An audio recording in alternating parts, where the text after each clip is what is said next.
участвую в первый раз на WorldSkills, особенно внутривузовском. У меня был некий опыт выступления у себя на местном чемпионате только среднее педагогическое обучение.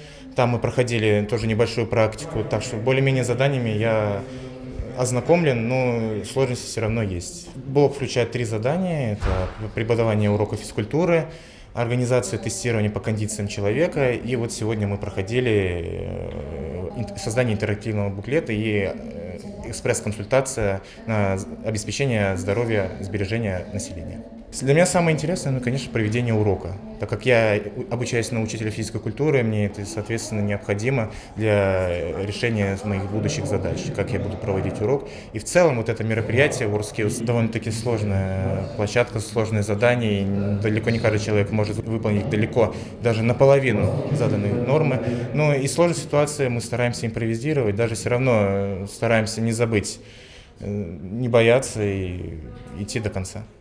Ну, мы как преподаватели в первую очередь должны думать о тех студентах, которых мы воспитываем. И главная наша задача здесь – это дать студентам возможность вырасти в профессиональном плане.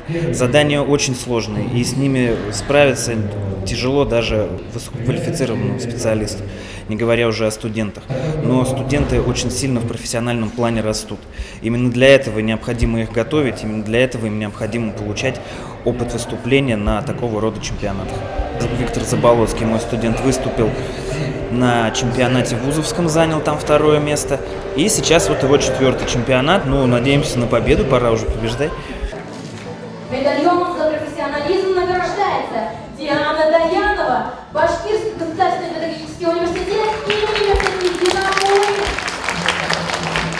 Диплом 3-й степени награждается Наталья Денисова, студентка Московского государственного педагогического университета имени Макара Евгения Евгеньева, Республика Мордовия.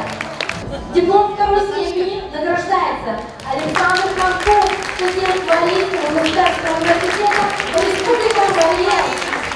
Дипломом 1-й степени в компетенции физической культуры, спорта и фитнес награждается Виктор Заболоцкий.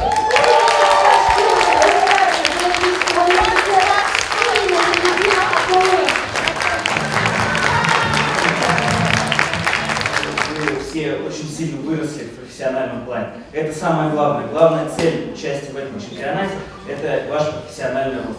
Вы справились достойно со всеми очень сложными заданиями. Вы все большие молодцы. Всем спасибо и добрый путь на достижение новых вершин.